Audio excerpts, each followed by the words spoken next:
can open it up with number 6.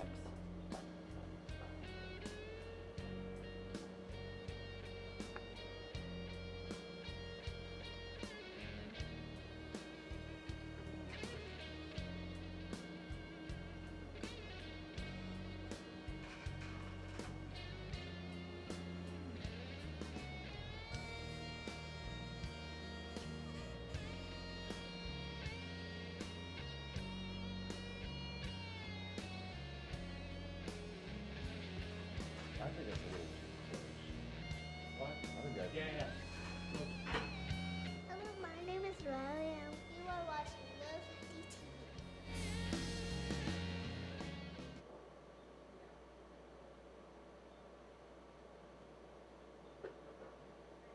No. And she said you wanted it. Camera 2? Do I hit camera 2? Earth, very shortly. No, it's the, yeah, turn that one off. Number 2. Switch to number 2. Camera number 2. There you are. Whoa. Believe it or not, we got it. Okay, if I go down like this, yeah, it will work. It's one of those days, and I've had it up about here. I can hear you guys in the control room if you want to turn that off in there. Thank you. Do me a favor, switch to camera 1. I'm going to move camera 2, and then I'll be back. Oh, yeah?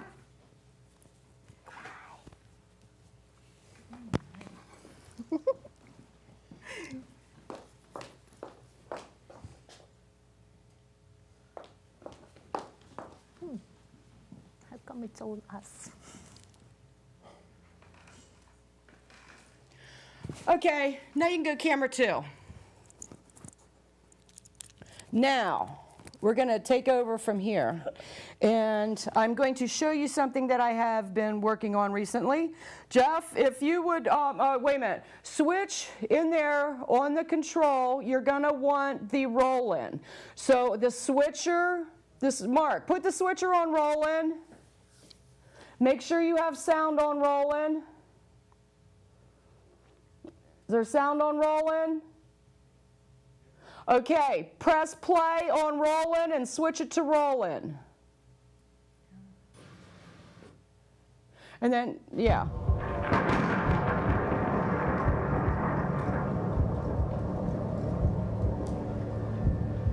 No, leave it on roll-in, switch it.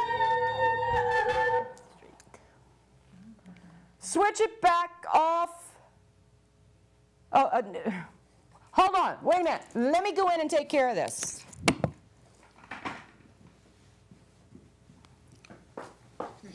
Memories? Keep your back straight, my love. Say loud in Russian. This is public TV.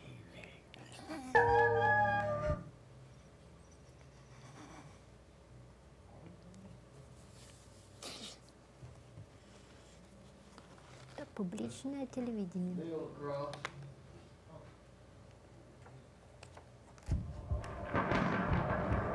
Oh my.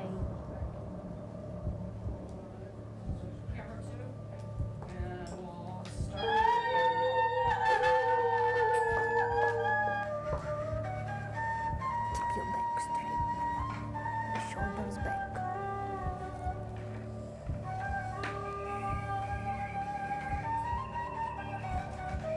Sorry, dear.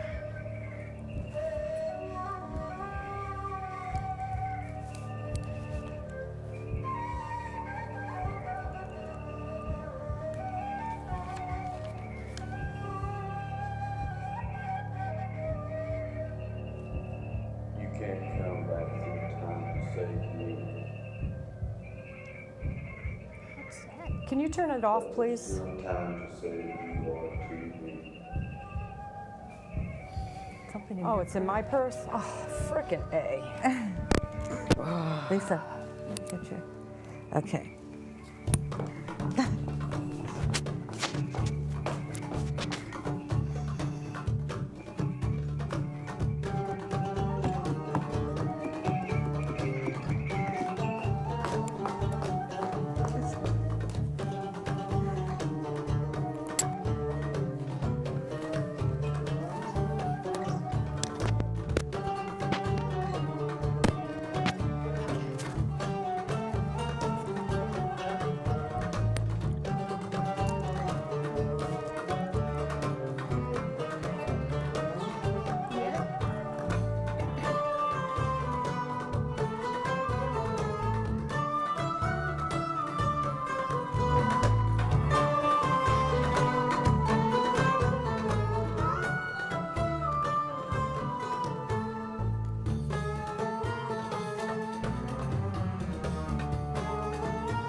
Okay, now I feel a little bit better, thank you.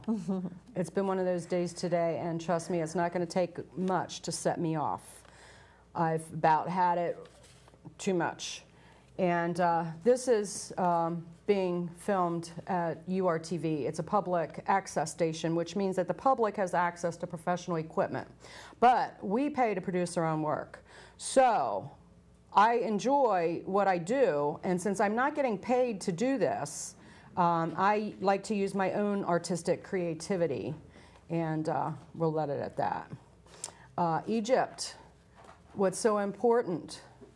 If you watch this week, you will see where a few of us went to Vance Monument last Sunday, and we are standing in support of the people in Egypt.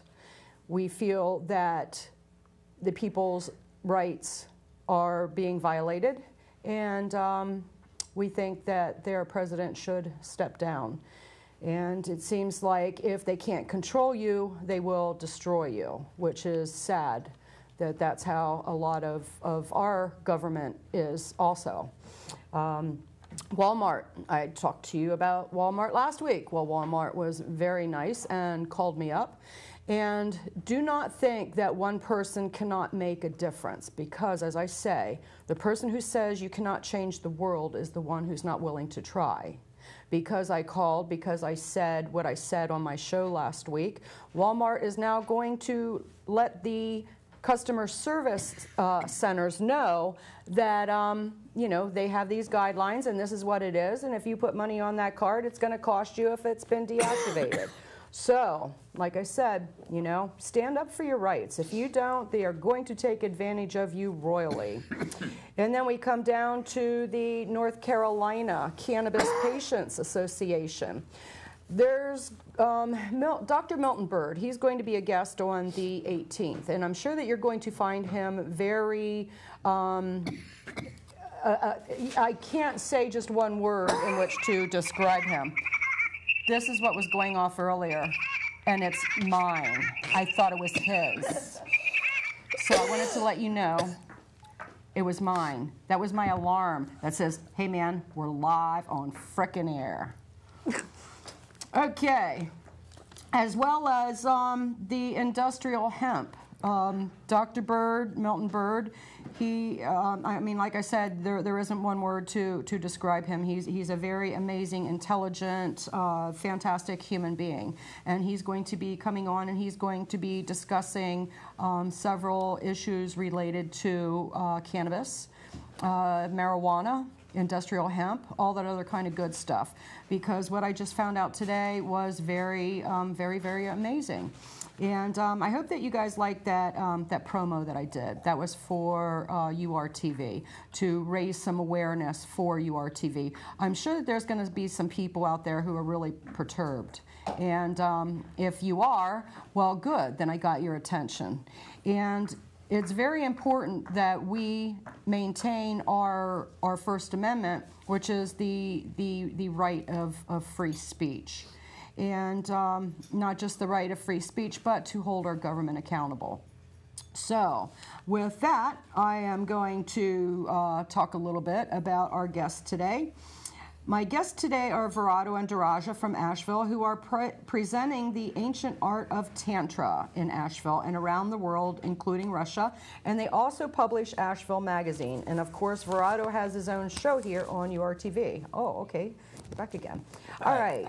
Dirajah. Dirajah was born in the Ukraine, then a part of the Soviet Union. Her early childhood until age 10 was spent in Tajikistan. Okay, that's what she said.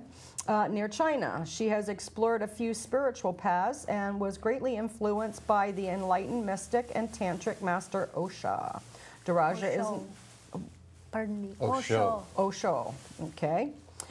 Dirajah is not part of this world, and as an empath or intuitive, is often able to predict situations before they occur, and often travels into other dimensions of consciousness. A natural healer, Her touch itself seems to create an altered state and healing in those she touches. Dirajah embodies a spiritual philosophy of existence and enlightenment. You can learn more about Dirajah and her artwork, and that's newfrontier.com, Dirajah. Now I'm going to go in and put this up on the CG. It was, trust me, very chaotic when we first started. Virato left corporate America in 1976, beginning his expansive journey into psychology, metaphysics, and self-realization. He served on the board of directors of the Association for Humanistic Psychology and has held active positions with the established organization now called the Forum, LifeSpring, the Insight Trainings, and other self-help growth organizations. Over the past 30 years, he has been a practical transpersonal psychotherapist, supporting the expansion of human awareness. In 1979, he traveled to, is that Pune? Peru. Pune. Pune, Oh, Pune, India, Okay. where Pune. he studied meditation and Eastern philosophy and leading-edge psychotherapeutic spiritual methods, becoming a, what is that? Sannyasin. Sannyasin of the mystic Osho. And in 1982, Virato founded and served as the director of Prem Segar. Meditation Center in Philadelphia. Virato has traveled traveled afar, presenting his powerful transformational lectures and self-help events to millions worldwide. Learn more about, and that's the New Frontier also. So yes, I'm sure everybody's out there and they're saying, oh, okay, there's two different ones. Oh, well, here, I'll let you have that one. Okay. I'll take the one that's more colorful. Okay. And I'm sure that people are out there and it's like, wondering what is Tantra? Is that how it's pronounced? Like tomato and tomato. Okay, Tantra it or all depends Tantra. on who, Tantra seems to be the popular. on who's asking. Yeah, Okay. Tantra. Okay. See you had a Alright. question? Yeah, I'm looking at the cameras. Yeah. See, we don't have a hair or makeup people here, and because I was running around like crazy, I'm all sweated up, and yeah, you can take it off me. Thank you. Okay, and what does Tantra seem to have so much to do with sex?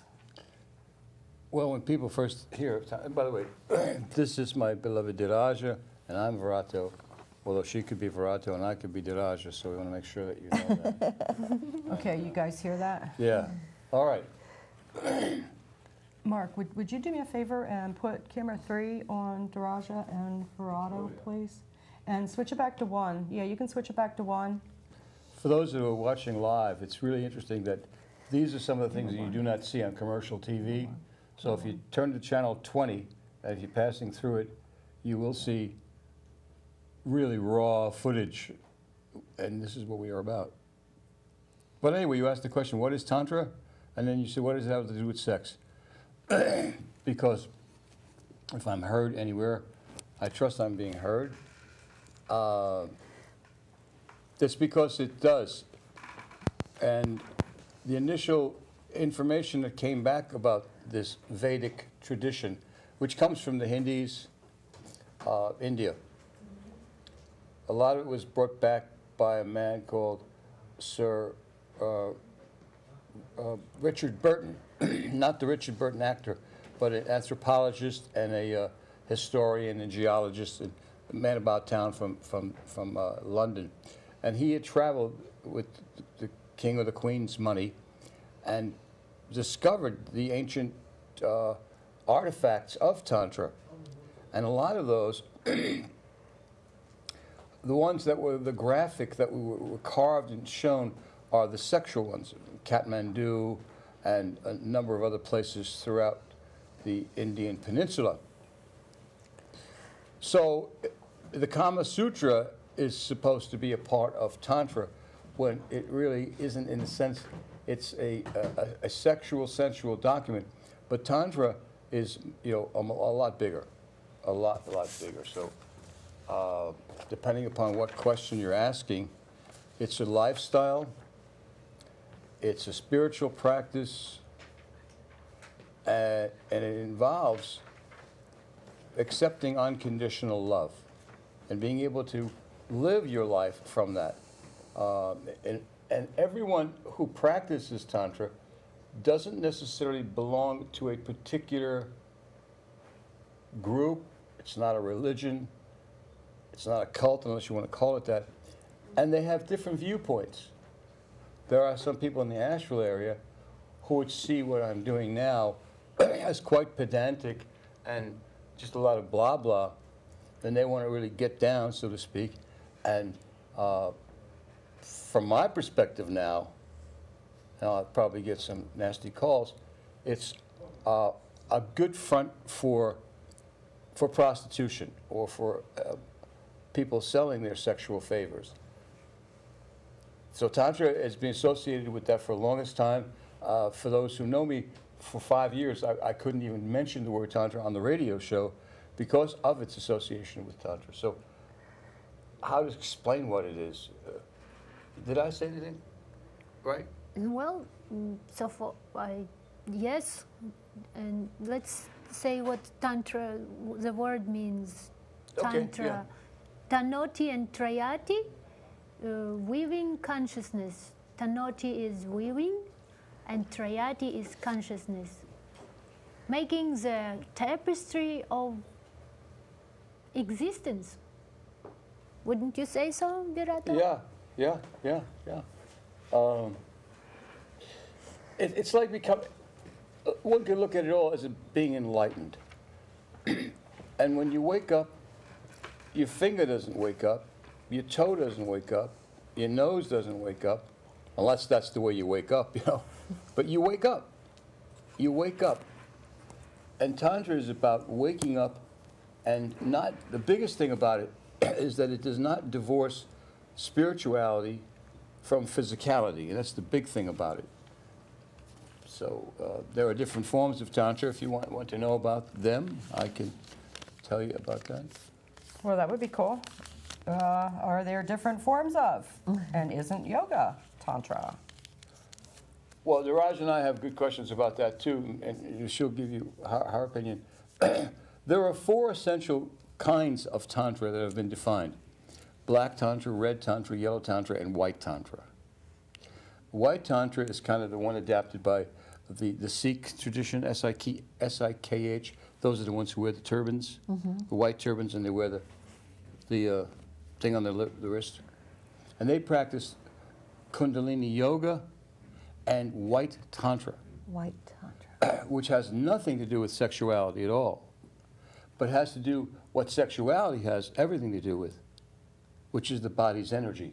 Okay. So they believe, the White Tantra people are very much like the Judaic tradition.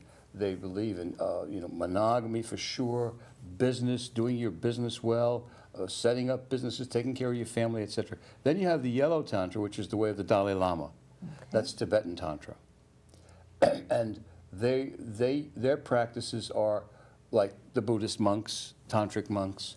They have the low sound of B-O-Y. This low, again, and I'll tell you the rest of it. And then you have the Black Tantra. Black Tantra is the worship of Kali, or we could look at it as the death worship, and taking it down to levels that have to do with current sensual stuff. It would be like sadomasochism, bloodletting, whipping, penance, and whatever you wanted. And voodoo, as an example, is part of that Black Tantra. And then we have Red Tantra, which is the Tantra of the earth, of the flesh, of sensuality. Sensuality. Mm-hmm. How you smell, what you taste, what you see, what you feel, the culturation of the human being. Now, the one thread that goes throughout these, which are the Tantras, they all have to do with specific breathing practices. Yeah?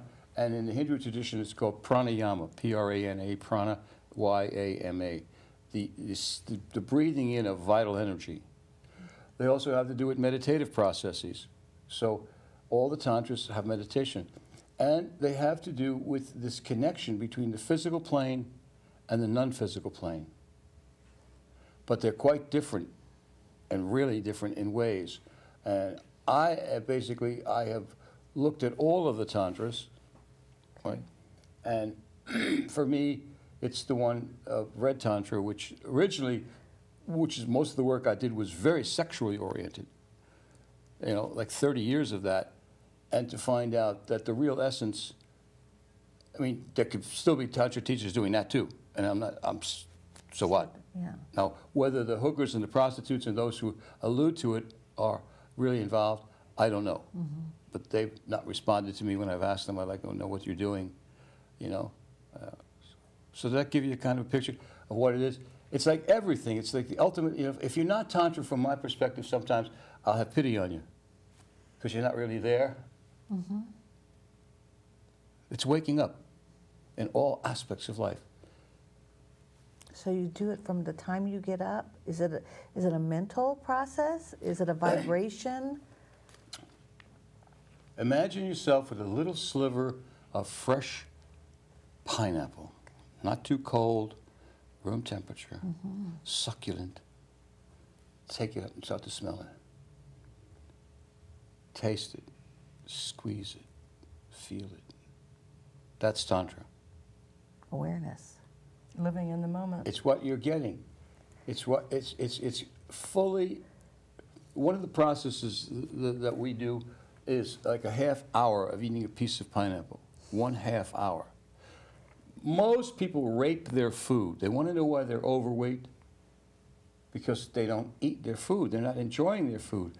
And in Tantra, you'll find that the body's weight takes care of itself when we become attuned. So the sensual part, like an example, we both have this. We have become allergic to the poisons that people wear, and they pay $60 to $120 for a bottle of it, whether it be Joy or whether it be their Febreze or anything like that. Even Chanel number 5. Chanel number 5. See, I look at that as not only is it on awareness on the people wearing it, but it's a violation of my space, much the same as smoking cigarettes and throwing the smoke It's a around. pure chemical that is affecting the brain, our primal brain, reptilian part. So all of this is pieces of it. Pieces of it are Tantra. And Tantra is basically, from the Red Tantra, is the really enjoyment of life. And the now, eating organic food, you know, getting the body weight down, having the right relationships, not having things screwed up in your life. All of that we can look at. If this is all happening to you, investigate living a tantric lifestyle. That's all I can say. How long have you been living it? Well, you Together know, as a... Yeah. 9 years, 10, 11.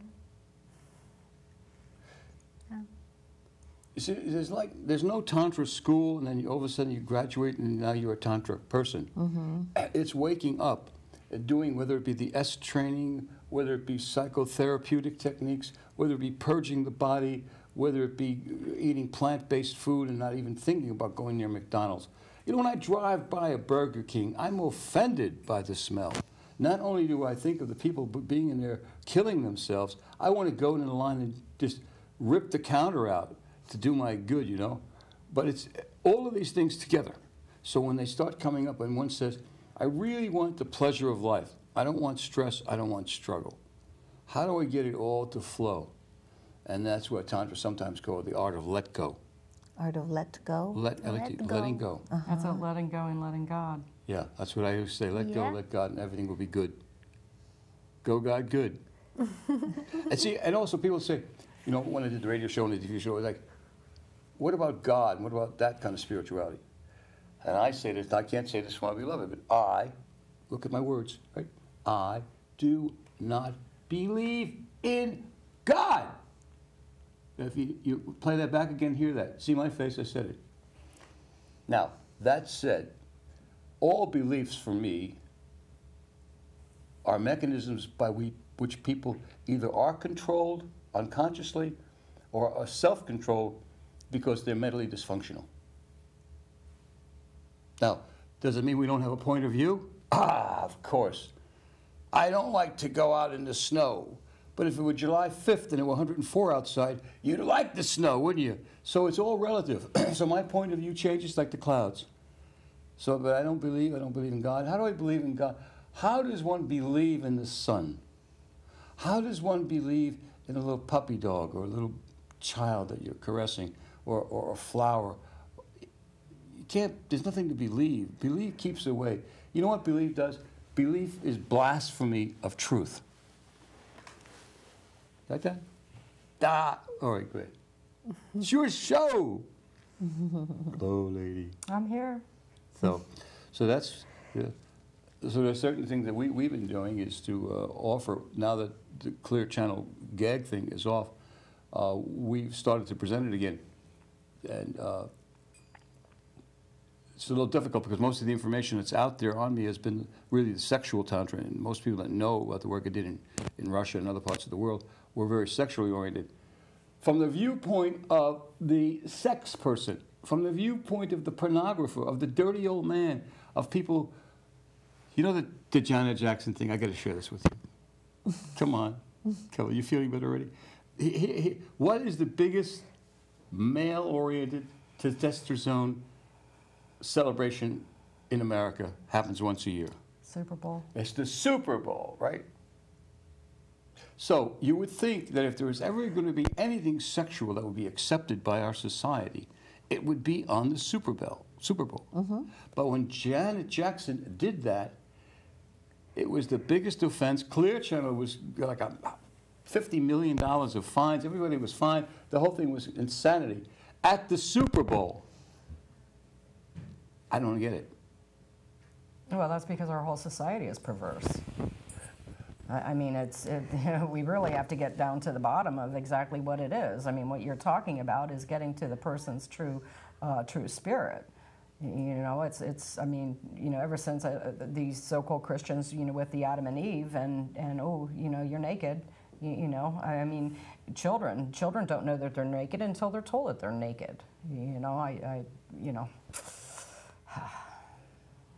Controversial subject, isn't it?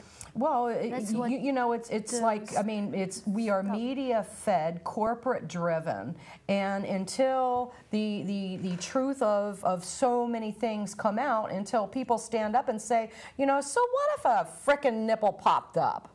You know, well, you know, I mean, we are so offended by the naked body. And, well, I can see it in a Baptist meeting, you know, in a Baptist or a children's school. But at the Super Bowl? Well, if it were used as a nipple, which means that nipple is to feed a child and not look at it in a sexual context. No, see, I take it the other way. Totally the other way. I think that on the Super Bowl, she should have stayed there, and it should have been a masturbatory fantasy for all the men watching. Well, I don't know about that. I mean, that's well, then you're doing the same thing, aren't you? I'm not talking. How it was, I don't think that Super Bowl, right, the Super Bowl. But it was like it should have been looked at it, you know, instead of in shame and shame and shame. You know, it should have been, you know, cool. Yeah, it popped out. Oh, excuse me, that wasn't part of it. You know, but why do we keep looking at a naked body in these manners? It's our body. You know, why do we have to hide our bodies in shame? Did you do the naked bike ride? Did I do a naked bike ride? No. My wife, beloved wife, she rode naked. We have pictures on YouTube.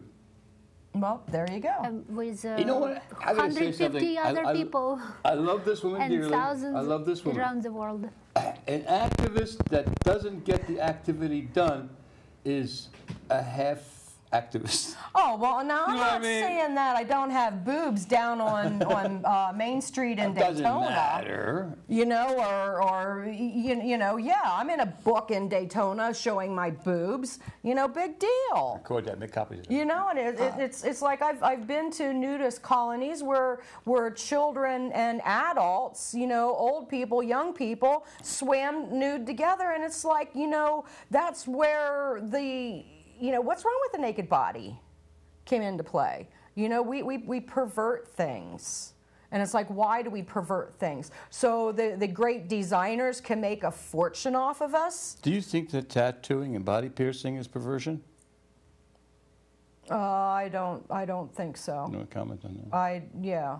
I mean, I've got a little tattoo that I always said I was never, and then I was drunk one night and got it. And I know that there are people who in many cultures that are not familiar with these cultures are tattooed and pierced. So I mean, that's their tradition. You know, I don't feel it's perverted. No. I mean, I'm not saying that I want my whole body tattooed, but I don't want to say that it's wrong for somebody else because I don't think that it should be. I don't think that my standards, you know, it's like, are we looking at it morally when we are putting these limitations on people? Well, you know, let's talk about homosexuality. Well, there you go. Let's talk about... I mean, I have friends who are homosexual, and, you know, why should they be, you know, happy in a relationship or unhappy in a relationship? I got a big one for you, you know, which only your TV can do this. I guess looking at a tantric lifestyle, you heard about the Trobriand Islands in Polynesia. Yeah. There's no sexual taboos as such. They don't exist. Love is the basis of that. Right. So, what about this thing called, you know, friends of boys or pedophilia? Because there's no taboo. You mean that a child, all of a sudden, when they turn 18, is no longer a child and they're an adult? Right. You know. Oh, What about the girl? I know what you're saying. What about the girl that's 11 or 12, and that is the term that we have is being molested by an adult, be it her father, her uncle, older brother, cousin. But what about the case where the child is enjoying this encounter? Well, that's pretty much what sex is all about. Well, but yet... And you know, when you have children playing doctor with other children, well, you know... Well, we know that. Yet that person who is accused of it, he gets arrested for it, if he goes to prison, a very good chance he will be killed within a 5-year period because it is just so morally offensive to even think of that. Now, know what I think? I mean, I think everything's perverted. You know what I mean? That's everybody but me. If you're not Lithuanian and you're 72 years old, you don't belong. No, I'm only kidding. Dirajah, tell us everything. Yes, dear. Well, I'm listening, and it's a very controversial subject we are talking about. I have lots of things to say about it, but I don't see why to talk about it. It's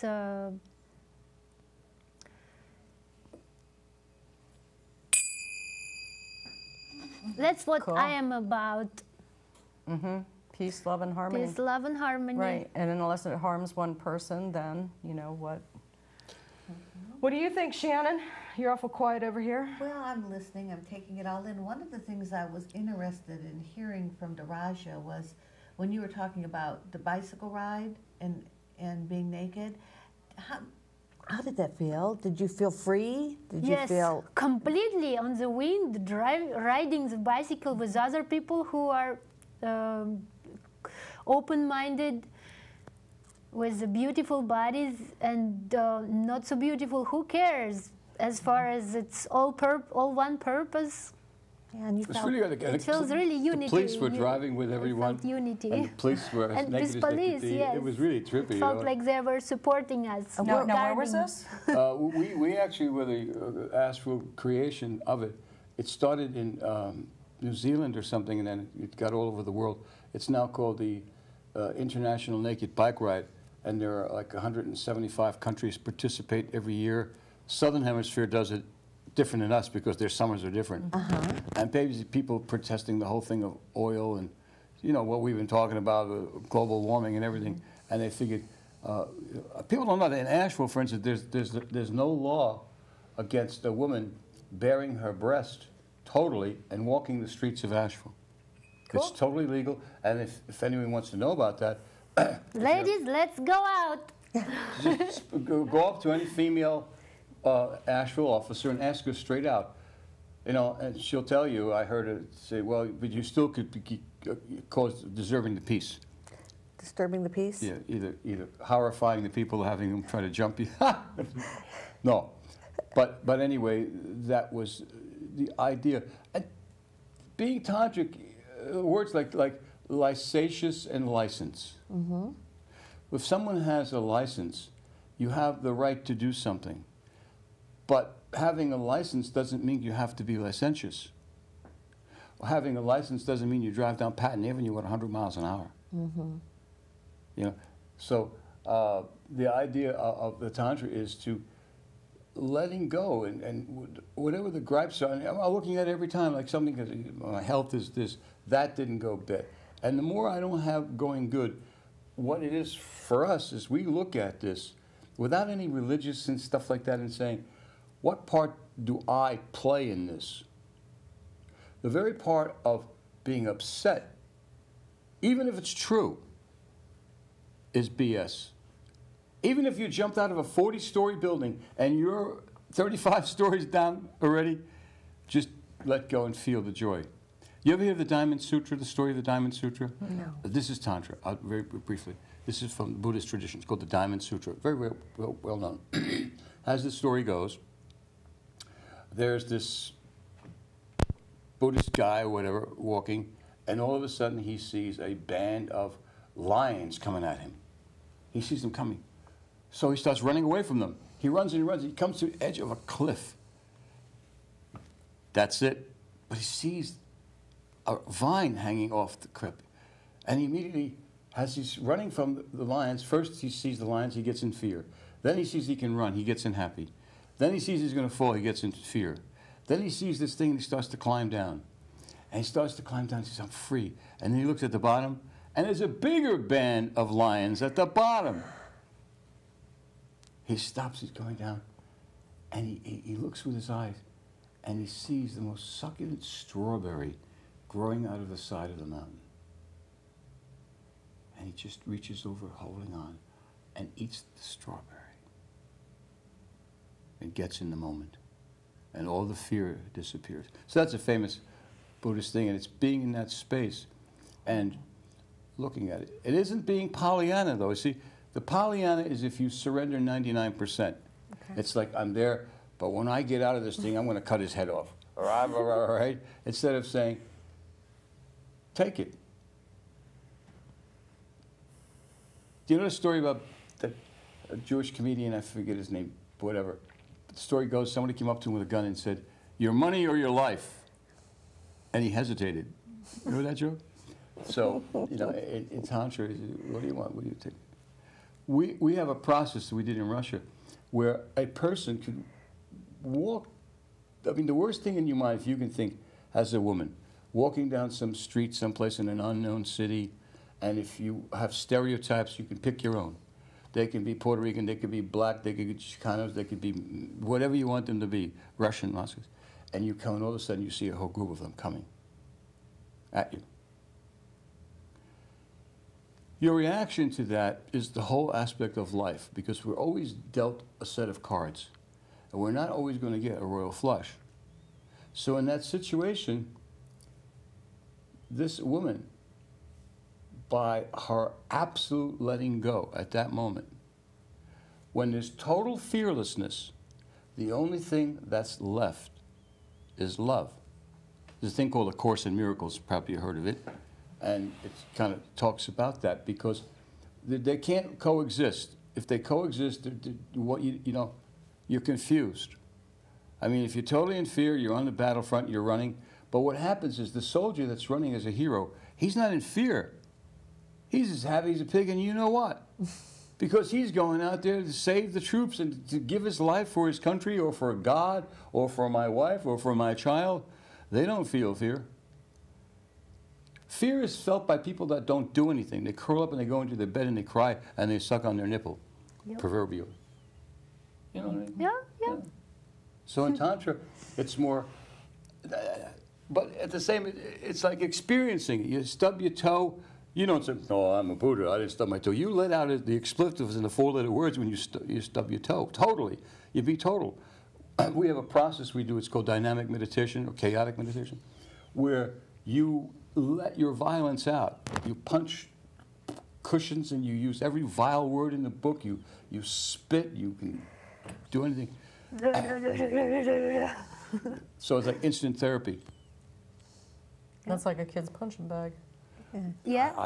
You remember It's the very shmoo? helpful. You remember the Without shmoo? Both of you violence too young. to There used to be a elicit. shmoo about 50 years ago called the shmoo, Shmoo? and you could do anything to it. It was like Jewish people Yeah. giving themselves for lampshades. You know, you heard that joke, right? And the shmoo, you could do it. It felt, if you were hungry, it'd fall down dead right in front of you. It'd be a steak. Or tofu. You could love it. It could be your pet. You could punch it. So they were selling these things all over America. Punching bags that were shmoos. The kinds that fall over and get right back up. Yeah, hit it again. Yeah. Yeah, they still have those. I think they do. The punch bags. I remember seeing one years ago that was Bozo, the clown. And you could punch Bozo and he'd come right back up with that same smile on his face because it never went away. So you were right back where you started. So what you were talking about with the Tantra, that is the same as what Sting was talking about recently? Well, Sting and a whole lot of other people, many of them still apply to tantric sex. Right. So tantric sex is a particular kind of sexual union utilizing tantric principles. But tantric principles can be used for healing, for keeping warm. There's one process is called tumo, T-U-M-O, and you can lay down in snow, and I've done it, I can demonstrate it for you. You lay down in snow and you melt the snow around you because you control the hypothalamus with a meditative process, and your body won't overheat because the snow is going to keep you cool. So you're massively overheating your body, but the snow, and you melt the snow. You did that. You've done that. Yeah. Yeah, I've done that as a kid. You know, they're Really? Cool. so healing. A lot of people who have, like one of the things, I got reports back from a lot of the people who attended our advanced Tantra work in Moscow and St. Petersburg, Russia. Some of them found themselves dropping their addictions to food, dropping their addictions to alcohol, and one to heroin. Oh, wow. So that's really coming into their own inner sense, or shall I say, connecting to their own inner sense instead of denying it. Yeah. Yeah. Buddhists would say our true face or our original face, our true self. I just say it's waking up. But when I first met Dirajah, she came to my flat, and I would have people coming over, and we'd have lectures and stuff, lots of activity. She came over, and she was wearing this fancy coat. I chased her out because I couldn't stand her artificial smell. And I thought it was the best thing in the world that I could offer. She thought I was really insane. I had to put my coat outside from the window so the wind would wind it out. Oh, yeah, would air it out. Yeah, air it out. Thank you, Shannon. Our Mr. teacher or master or Osho, it used to be Bhagwan Sri Rajneesh. When I first went there, I came from corporate America, and all of a sudden now I'm becoming a Swami. That was another story. But I came there with all the stuff that you had on, all these Cottrells and Canels and stuff, these $200 bottles of perfume. And those $200 a bottle of perfume, they don't go away. They stay in your skin for weeks. Yeah. So I got there, and I couldn't get to see him because there were sniffers before you came in to sniff you to see if you could have it. And now she and I, she works at Earth Fair. We sometimes condemn Earth Fair because we can smell artificial a mile away. And you continue to smell artificial as long as artificial is patentable, and they can patent it. Yeah. And they can charge what they want for it depending upon how much advertising they use. But I find it offensive. Particularly the fabric softener. We have a neighbor next door, and I have to tell her. Actually, I went out and bought her some fabric softener. We gave them a bottle of it because it's very offensive. It's, Oh, you walk down the aisle. I mean, you can't even walk down the aisle in a grocery store without getting sick. Or, you know, With- the mall, with, going to the mall. We yeah. can't hardly go to the mall anymore, you know, because we're offended by it. And it's very, there's a whole thing that we do in our Tantra workshops and lectures about that, about becoming in touch with it. For instance, the reason MSG is so much, there's so much MSG in food, at Earth Fare, at Whole Foods, they sell it all over the place. It's not poison, by the way. It's just that too much of it will damage your brain. And why do people need more of it? Because the food's going to taste ugly without that. So they put it in. Marlboros. Even if the Beer. food is not very fresh, the MSG will I'll make it smooth taste it like out. the best food around. Okay, so what does MSG stand for? What Well, that's a whole exactly thing. is it? Another show. Monosodium Get someone on it. Monosodium glutamate. It's got a whole lot. That's a one show in Which is itself. There are yeast people here that can extract talk and about that. so on. You see natural flavors on anything? You see the word natural flavors? Natural flavors is designed for the real stupid people. It says natural flavors, Molly. It's got to be good. So it's oxymoron. It means nothing. So that would be more, what, a concentrate? MSG is as natural as you can get. It goes by different names, but that's only one small part of it. The clothing that you wear, if you have positively charged ion, any clothing that can keep a positive charge against your body is poison for your body. So anything that's made with polyester, rayon, nylon, and if you wear it next to your skin, you know, you're rooting for cancer or something degenerative because there's positive against positive. Only one small part. Your diet. Isn't that eating meat is bad, or you know, it's just waking up to knowing what should I really put in my body that's going to produce the most. And eating red meat will produce either internal or external violence and confusion. Case closed, nothing to be said about that. Some of my best friends are meat eaters and even wear artificial teeth. For certain purposes. Public access TV. Do you know that on URTV, Channel 20, if you're watching, I was told, because I'm also still a producer here, that you can do anything from 2 to 6 in the morning. Correct. Anything. Except Nothing illegal. well, no, because Christian McKenna is not able to do her, what was the name of that show? Because she had shown female masturbation on it. Well, So- you can. You can No, show. it was Athena Real, and the show was Whacked Out Asheville. Whacked out Okay. Asheville. Well, Thank you. to the best of my knowledge, I don't talk about that, but Yeah. so no, Tantra's you have to letting be, go, you but have at the to be same careful. time, I really have issues with people that call themselves that this is a Tantra thing when it's nothing but a debasing orgy or a front for prostitution. I'm really, really offended by that. I can understand that because And you're they go out saying that that's Tantra.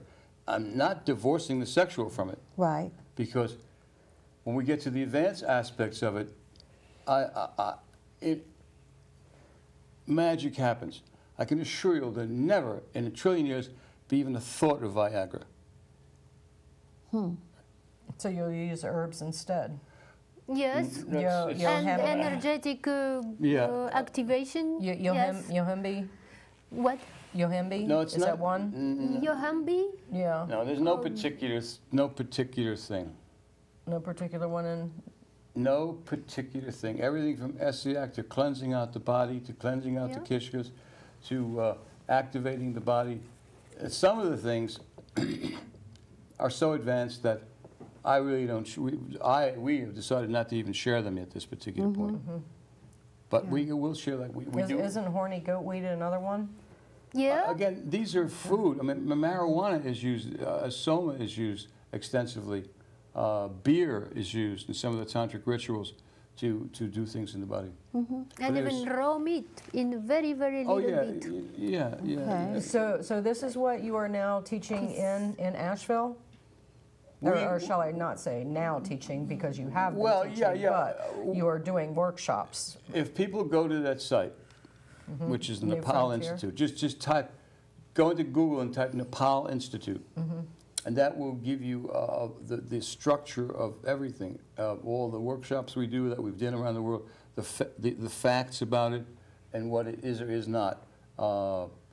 And if you go to some of the links, they probably will be a little you know, difficult to accept by somebody who's got a real tight structure. Although I am also, I got a call 2 days ago from Memphis, Tennessee.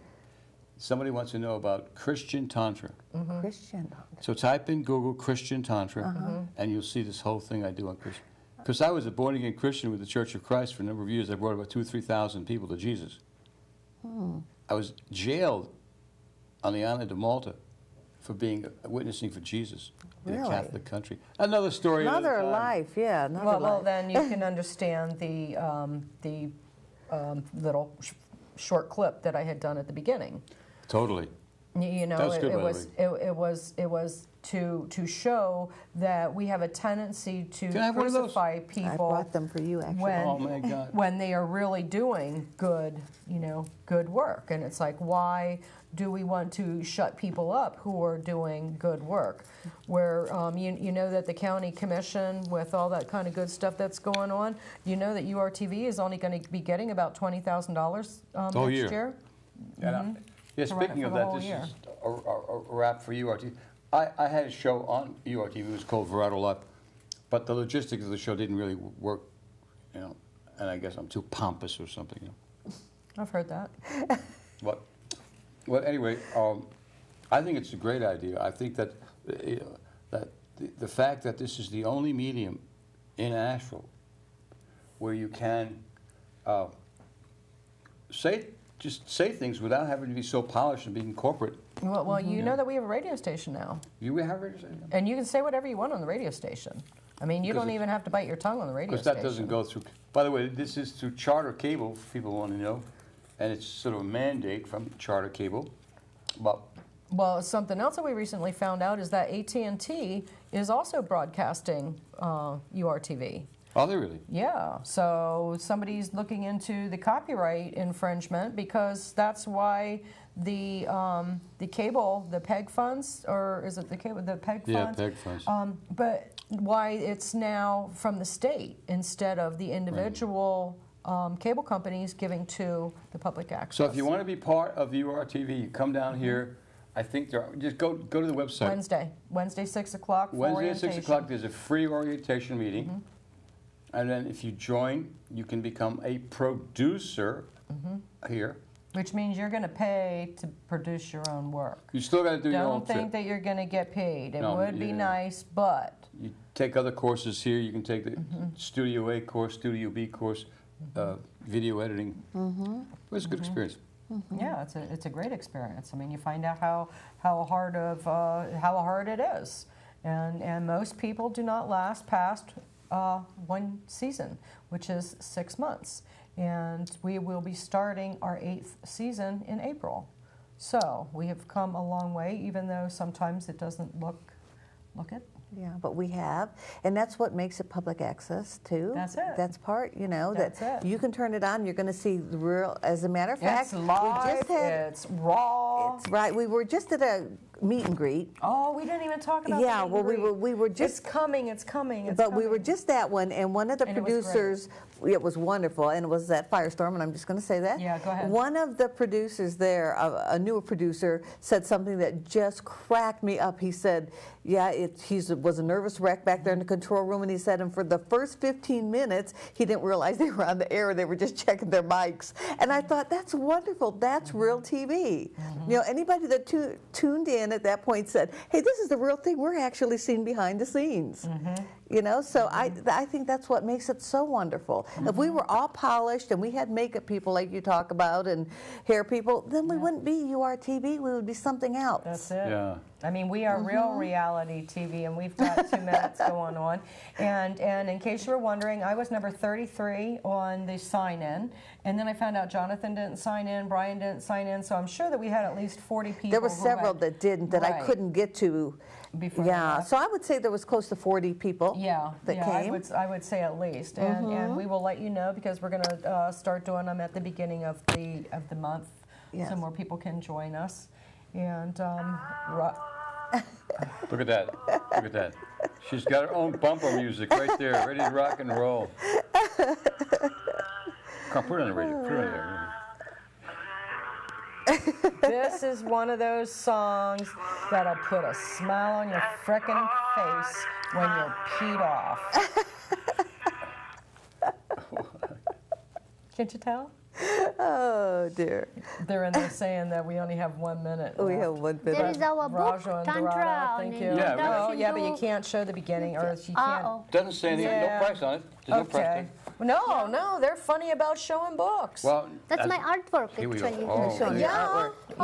artwork. Yo, Yeah, whoa, there you whoa, go. whoa, Stand whoa, aside. whoa, whoa, whoa. No, we had a guest on who did the artwork on her book, and we got in trouble for showing her the cover of her And that's book. not URTV, by the way. That's just public access I across get the away whole with it, country. sweetheart. Why? Because I just Because did you do it. I just did it. Because you all. did it. That's right. Well, first of all, make sure it was not 10 seconds, less than 10 seconds. So you read the company.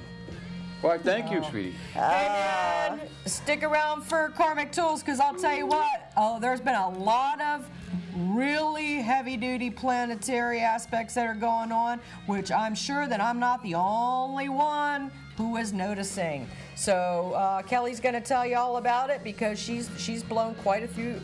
Yeah, I better shut my mouth on that one. Yeah, and watch the I Ching show from 6:30 to 7:30. I'll see you again there. Cool.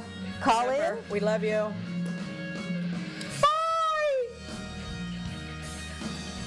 I love it. I love it.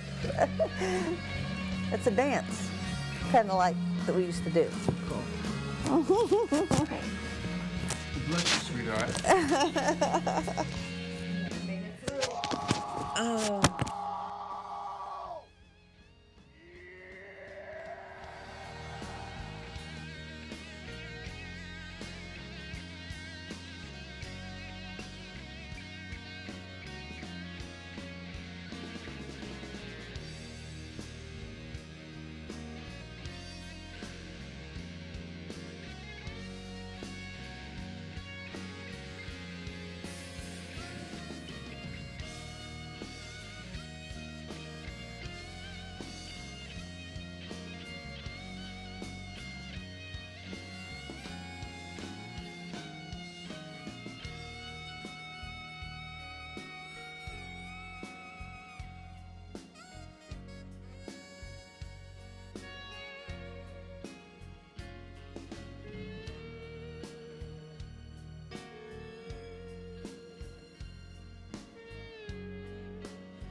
We're live. Hello, Asheville and beyond. This is Kelly M. Beard of Karmic Tools and Lunar Reflections coming to you. Happy Friday on February 4th, 2011. Oh, my goodness, time flies when you're having fun.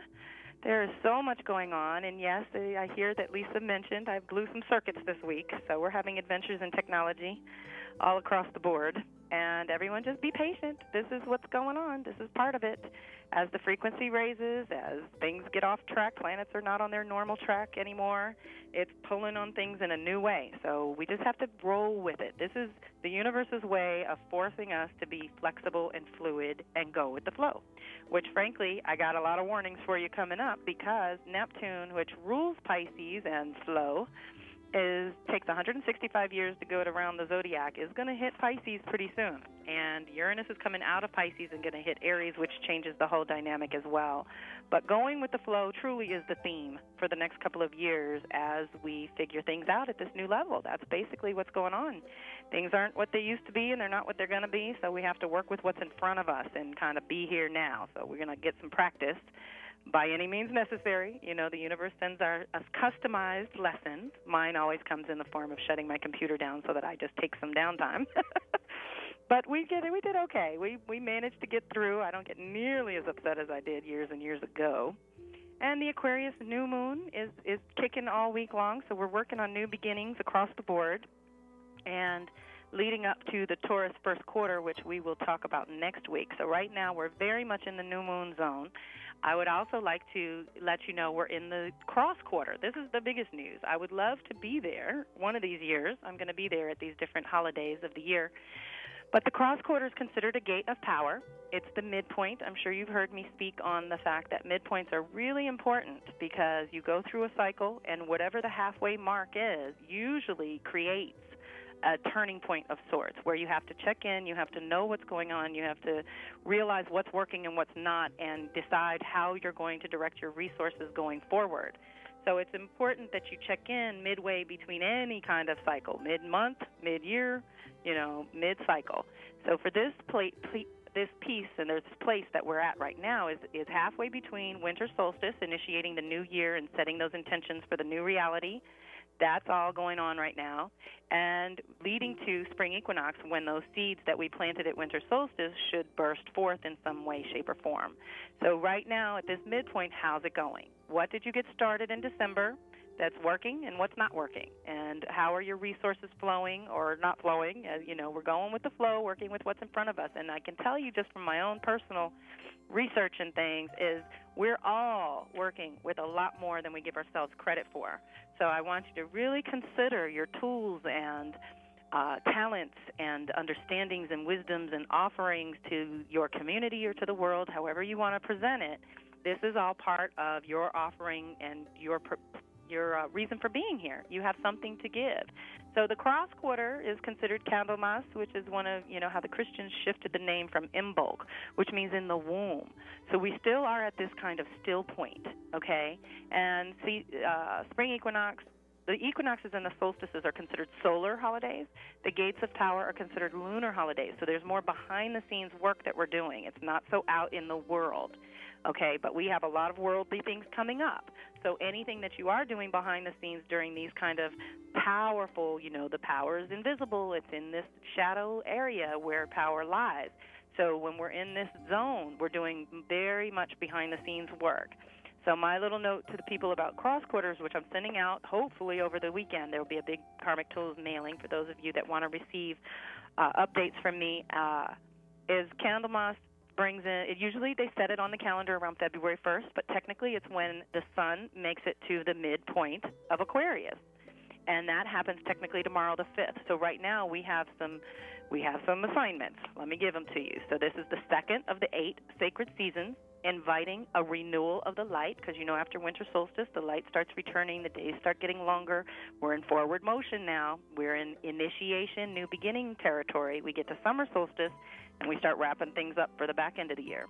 So right now we're still in that process of initiating. This is the season you commit to the process of nurturing the intentions you set for the new year at winter solstice. In order to create anew, sacrifices and changes must be made. This time of year coincides with several celebrations in many, many cultures, which usually give something up that is cherished, that's important to you. So what personal sacrifice can you make that You are willing. I'm willing to give up this so that I can have this. This is greater. This is more important to me. This has more value to me. So I am willing to give up this one cherished item, whatever it may be. It could be a behavior or a choice or a pattern or what have you, because, again, with Aquarius here, which is ruled by Uranus, breaking patterns is up on deck all the time. So we have a lot of support for that. But giving up something in an effort to cleanse and clear a space for renewed growth within your being and your environment. So even if you can't figure out what to do with you, start clearing your house. Space clearing is a huge, easy, you can do it any time and shift the energy around you that day. Okay, that's one of those easy, quick fixes. It's not long term because, of course, we've got to clean our houses every week. But when you need an energy shift, the first law of the universe is order. So you go back to creating order in your immediate surroundings, and then theoretically, for me, it clears my head. It allows me to think, what's the first step? And then once you get the first step, then everything else starts to follow. And I really want to impress this upon you for the first 6 months of 2011 is Jupiter in Aries. It's all about just get started. Don't worry about where you're going. Don't worry about what it's going to be. Ultimately, don't worry about what you're creating in terms of a finished product. All you want to do right now is get started. Aries is all about being and doing. It's not a whole lot of planning and that kind of thing. Not that you don't want to plan or think things through, but I'm just saying we're going to get a chance to do that on the back end of the year. So right now it's just about getting things moving and seeing what works and what doesn't in an experimental Aries new baby kind of fashion. You're in a new zone. You're in new territory. You have new resources available to you that you have not even considered. You know, that we all need to think a little bit outside the box here as to where our resources really lie. Okay, we're getting off of money into flow. We're getting off other people doing stuff for us into a responsibility, but also support. We're supporting others, they're supporting us. There's an exchange of energy that's available now that people are excited about returning to. This is more of the natural way that humans function on the planet. We've gotten so far away from nature that most of us have to actually remember how to do this. So think in terms of what you're willing to release in order to strengthen another aspect of your being. And this is another thing that came up because we are dealing with a lot of light and shadow at this juncture, and that is, excuse me, I apologize, that is, we want to clear space so that the new energy can come in. So you are basically preparing for something as if it's already arrived. We really want to do that. And this season that we're in, basically we're initiating a 6-month process at this point in Aquarius, which is, again, a little bit more focus on what you can give to the community, how your essence, your energy, your individuality serves the community in some way. And then as you do that, as you give and share and again, thinking outside the box, coming up with really creative solutions. It's going to lead to 6 months from now, around August 1st, when it hits Leo time, and then we really get to connect with our hearts and make sure we're still on track for the year. So it's important that you keep in mind the front end and the back end of this, okay, as you initiate at this place. So where do you want to be by August? This is the time to seed that. What are you willing to give up to further your goals? What are you willing to fight to preserve within or around you? And what relationships are you willing to commit to and cultivate? Cross quarters, which is what we're having this weekend, are considered gates of power, the in-between, the midpoint. You've heard me refer to it as the sweet spot, which is the very thin membrane in agriculture between seed and new life. It's a real thing. It's this particular one is about purification through fire and water, preparing a space for clean, pure, new energy to come in, okay? So theoretically, we got started. We set our intentions. Again, not a lot of physical movement, but ideas, thoughts, concepts that we're putting out there and massaging into some kind of form. And I'm going to encourage you, that's my practice for the month, is getting lots of things out of my head and into form. So if you have been nursing ideas for a really long time, it's time to take that action step, to use the Jupiter in Aries, to have faith in your process and your progress and the project that you're trying to initiate, and step out there on faith that as long as you get started, the universe will support you. But again, you have free will and choice. So the universe is not going to knock on your door and say, oh, here's your dream, and lay it out for you. You really have to engage in that regard, and this is the part of faith and work. You know, faith without works is dead. It doesn't mean anything. You can believe something all day long, but if you don't take an action step to back it up, then you're really in another zone and kind of spinning your wheels, and we've all been there. We don't want to do that any more than necessary. So there are some questions that you can consider during this time between the new moon and the cross quarter. Even Mercury's finally out of its retrograde zone from December. It just hit Aquarius yesterday. So now it's processing everything we really did last year. What are the ideas that took root? What ideas fell flat on their faces? And remember my thing, it may just be a timing issue. It may not be that your idea is not worthy. It's just maybe not time for that. So again, we want to think in the cycles. What was going on 6 months ago, 1 year ago, that kind of thing. Last Aquarius new moon, last February. What have you done in the last year? 6 months ago. What have you done since August? Leo time brings you to Aquarius. So essentially this whole season of Aquarius is activating my Leo Aquarius babies directly. It's an initiation integration for you guys. And it's squaring, it's challenging my Taurus Scorpio people to grow in some way. Now, it doesn't necessarily mean a bad or negative or hard, heavy challenge, although with Taurus Scorpio, it can go that route. But in general, a square just means out of your comfort zone into new territory. You've got to take some new steps. Again, with the action, there's choices to be made when you're getting squared like that.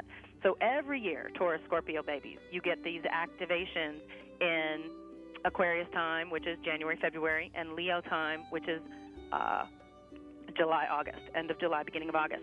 So during those times of the year, all my Taurus, Scorpio babies get pushed to grow in some way.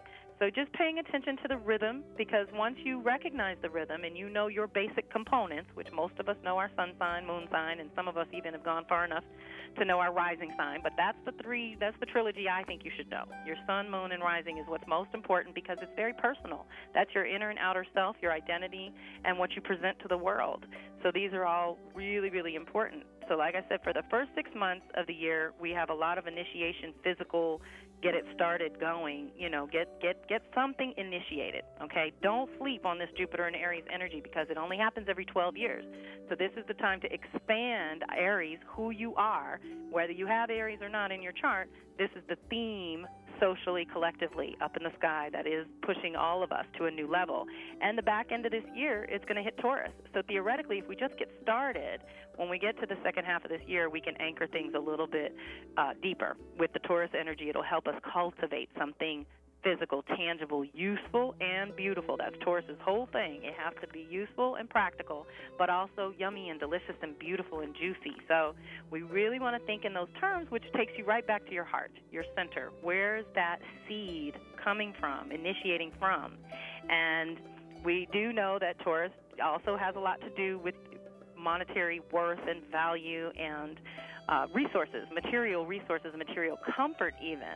So Jupiter's going to expand that realm, but for addictive personalities or for people with issues around food, sex, or spending, then that could expand those realms. It could make those things bigger rather than anchoring a new reality. So, or a new truth and story, which Jupiter represents. So in this case, I'd like you to focus this time, especially with the Aquarius new moon and the cross quarter, because this is a chance to break out of a pattern. This is a chance to really try something radical for yourself, by your own definition, so that you are in a position that you recognize you initiated something in Aries, you got started on a new path, on a new way of life, on a new understanding.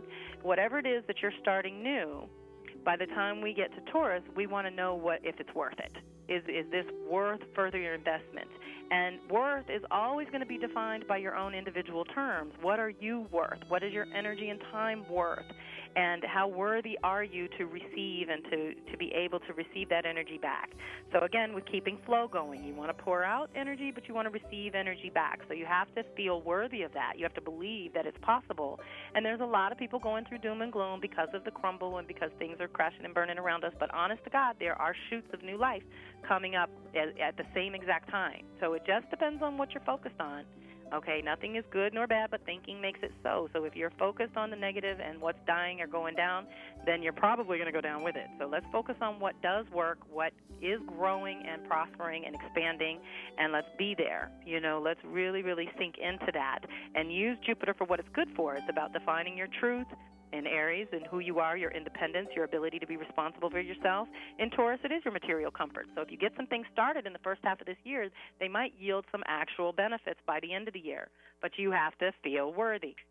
And so I want you to just consider, at this point, breaking patterns and opening up to the invisible guidance. Because, again, the gate of power is the shadow side, and it's really a time to work behind the scenes, to call on the ancestors, to call on the invisible guidance, to invite that in and work with it. Work with it. Set your intentions, but then ask for the guidance and be still and listen. I was watching a little sitcom program the other day, and this girl was crying the blues about something and was in church talking to God, and a spirit of a dead Indian friend showed up, and he said, "What are you doing?" And she said, "Well, I'm talking to the universe or Great Spirit or God or whatever you want to talk about, call it." And he said, "Really? You've got, the maker of all things going in a conversation. You're engaged in a conversation with the universe, and you're the one doing the talking." So it was very cute and poignant and right to the point at that time, that we do want to receive, and these gates are when we can do that. That's when the veils are thinner. It's when the universe and spirits and ancestors and guides, angels, all of the invisible help wants to be there for you, but it does have to be invited.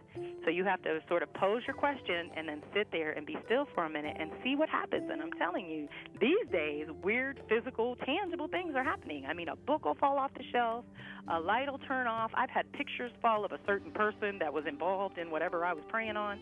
There's all kinds of ways that this unfolds to get you the message from the universe, okay? Because the universe is always talking to us. So look for the signs. Again, think in terms of nature and animals. That's really important because they feel and know and sense things before we're even conscious of them. So a lot of times I've had a hawk actually follow me, and I stop and ask, what's the message? And usually within about an hour, I get the memo.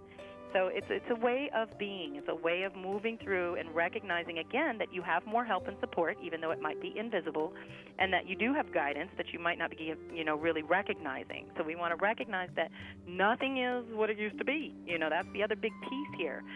I've been saying for the last couple of years that we need to do all the same things. We need to go to work. We need to pay bills. We need to function in our families and in our communities and things, but we need to do it in a whole new way. So what I'm noticing in readings and consultations and in my own life is when you go to do some autopilot behavior, you do something that you've done this way for 10 or 20 years, it doesn't even occur to you to change it, and it doesn't work. Those are the things you want to question. Those are the things you want to work on right now, coming up with new practices, new ways of being, doing, existing, and functioning, and experiment, and be okay with the experiment. It might not work this way, but then you got to try something else. You can't give up. You can't give up after one shot. So just keep experimenting until you find your new niche, your new rhythm, your new understanding of where you are in the grand scheme of things. And keep in mind, like I said, there's such bigger things coming down the pike that when we get these little personal activations, which the seasons are kind of an annual thing that gives us a chance to do some annual work, and the new moon, full moon, is monthly, every 6 months. We can work on that even quarterly, and you get things done. But this week we do have a lot of action. Venus, I got to Mercury. Venus moved into Capricorn today.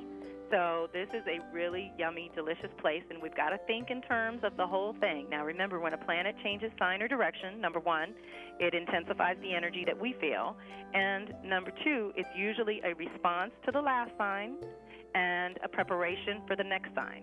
So now we have the new moon, which has the sun and moon in some new space, Mercury on Thursday, Venus on Friday, and the cross quarter on Saturday.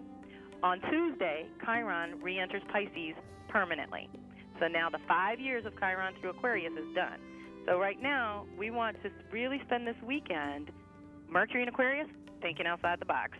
Venus in Capricorn, building something beautiful and useful, something that serves life, that preserves life and serves life. Very important, but Venus is also love and money. It's values, and when it gets into Capricorn, it becomes very, very practical and guided into building something tangible, useful, productive, something that is going to yield some return, okay?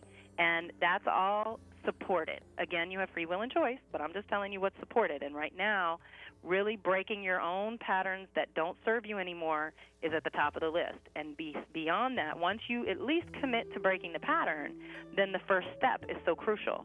Just taking any step. And again, even if you fall flat on your face on the first step, you got to get up like a 2-year-old and try again. And speaking of 2 years, with Mercury hitting Aquarius, we also had the Sun and Mars hit the new moon and the Sun at the same time. Now, Mars has a 2-year cycle. So this Aquarius thing, you might want to go to the karmictools.com monthly forecast page. I believe there's an archive, and there's articles from 2 years ago on Mars hitting Aquarius when Jupiter did, setting a new 2-year cycle in place. And it's just huge. It's really well supported. And I, for one, have noticed that a lot of the things that we were doing and talking about then are happening now. And so I think those articles might be some tremendous support for those of you who can't think outside the box of what the next step really is right at this second. But I think it'll provoke some thought and get you going if you're having a hard time just getting going, because it is a 2-year process of breaking out of old patterns. And you're, again, really well supported. Mars is your desire nature. Sun is your identity. Moon is your interior nature, your emotional nature. And in Aquarius, we're really, really going into a new zone based on that Leo light that radiates from your center, from your heart. So as long as you're not being manipulative and you're doing things based in your heart, then they should find support along the way. And I'd like to share a couple of things. First of all, the activations for the upcoming week, really important to get that. We have this Aquarius energy, because it's an air sign, is in a really juicy angle to Saturn retrograde in Libra, an air sign. So Aquarius, which is generally community-oriented, but it is, again, about being unique and different in a really yummy, delicious angle, but something that has to be worked consciously to benefit, with Saturn going backwards in Libra. So as we're reestablishing balance in our structure, the structure of our lives or the structure of our bodies or the structure of our offering or the work that we're doing, all of that is getting a review from now till June. So again, I have this, really good feeling about this. It's almost like we're getting 2 years in one. We have this first 6 months of the year that's a completely different flavor from what we're going to experience on the back end of this year. So enjoy it while it's here, because it is going to change come June, and that includes Saturn going forward. So with this new identity getting anchored with any kind of, again, pattern breaking means you're going to be initiating new patterns, okay? The universe abhors a vacuum, so you can't stop something without filling that zone in your being and being able to do something in its place. So this is, Saturn is beaming to Sun and Mars and the Moon all together in a way that is going to help you really structure the new idea that's bubbling in your heart right now. And Venus hitting Capricorn means it's squaring the Jupiter, Uranus, and Aries thing. So that means Venus, your values, are testing the social level stuff. It's really hitting that higher level, going, okay, is what's important to me important to the community, important to the world, and how can we get that in alignment? And basically some choices have to be made. Basically you have to get responsible for your own love and money, for your own relationships, and how you relate with the outside world, and being responsible for all that while Jupiter's initiating the new Aries identity, the new beginning, the new 12-year truth and story, the new cycle. So as that's getting started, as long as you have your values in alignment, and as long as you know what's important to you and why it's important to you. Okay, why do you want that relationship? Why do you want that job? Why do you want that house? Why do you want anything? And getting very, very clean and clear about your motivations is also at the top of the list. So that's fairly quickly moving. All 3 of these activations happen on the 6th, which is Sunday. So this is going to help you cultivate your new moon and Aquarius power wishes, certainly, and your intentions for the month. Think in terms of a month ago when we had the Capricorn new moon solar eclipse. Okay, so we were already breaking patterns a month ago. You ought to have some results of that labor by now as well. And think about what you want to have in place a month from now. March 4th is the Pisces new moon, and that completes a year in and of itself. And we hit spring equinox, and a new solar year begins again. So we have all kinds of access to new beginnings, everyone. So you didn't miss the bus. You just got to figure out where you fit in and what feels good in your body in terms of a new beginning, and tune in to that. Now, like I said on Tuesday, when Chiron hits Pisces, this is a permanent entry for the next 8 years. We're all going to be working on our boundaries, but anybody in the age range of 48 to 52 is getting their Chiron return over the course of this 8-year period, which means there could be a warm-up and a peak and then a cool-down period for you guys specifically. That's going over anyone with Pisces, Virgo, Gemini, Sagittarius planets, okay? So that's going to activate my mutable babies. And that means Chiron is the wounded healer. It's all about healing and education. What you learn in your search for wholeness, in your search for healing, you get an education that you cannot get from a book, that you can only get from life experience, and Chiron rules all that. So it is education and healing. Hitting Pisces is that unity consciousness and all that. In fact, I think I have a quote for you guys on Chiron hitting Pisces from Boots Hart of daykeeperjournal.com. She speaks to, well, Uranus, there's a couple of things. Uranus and Pisces, which spent the last 7 years. So the other thing I want to put on the table is reflect on 2003 to 2010. That's essentially the 7-year period Uranus was in Pisces, okay? And then think about how you radically shifted in Pisces, some of what you believe to be true, some of the vision, some of that consciousness and conscious awareness, and any kind of belief systems that have been activated or deactivated. You know, a lot of people are finding a different road to God, to spirit, to understanding of the universe and energy in general. And now it's hitting Aries for 7 years. So think in that 7-year block of Uranus radically different, and go back in 7-year increments and try to get a feel. Try to find the pattern. Okay, again, Uranus is kind of social collective. It's not real personal, but when it hits your personal planets, you feel like it's personal, okay, whether it technically is or not. You definitely feel that. So you're planning for this 8 years of a radical shift. So essentially, Jupiter's helping us get started. It's expanding the possibilities. It's showing you a broader view of what Uranus can really crack open over the course of the next 7 years. But remember, the next sign's Taurus, and we're going to have to anchor it all there.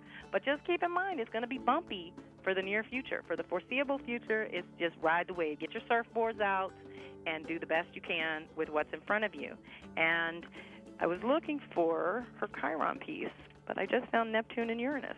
So it's all good. I think what we need to consider is the imbalances that create self-doubt and dependence on outer authority and things like that, because what's happening is Pisces essentially has to do with either dissolving boundaries or the opposite. You know, an imbalanced Pisces will do negative Virgo and have too much boundaries, where they're blocking information that they actually need to process in order to be whole again. Okay, the whole concept of Virgo Pisces is being a spirit in human form. So I want you to really include pieces of that and expanding your awareness and deepening your healing and getting closer to an understanding of the bigger picture for yourself. And as it moves through this 8 years, it's going to hit everybody. It's going to test everybody's boundary issues.